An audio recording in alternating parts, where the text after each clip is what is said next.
So we need to use water doing the defrosting. The water defrost the ice. So the water will come down lah. So because the defrost sensor problem, we need to change.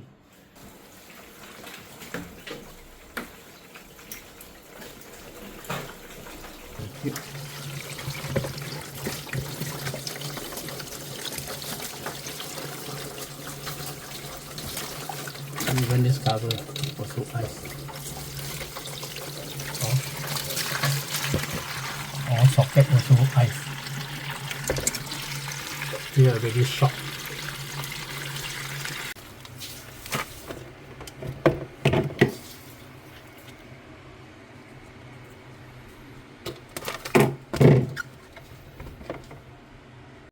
Okay, so now the fridge is done.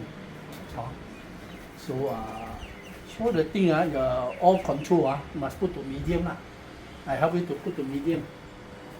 All control put medium. Okay. Will be settle everything. Done. I'm Simon. Thank you.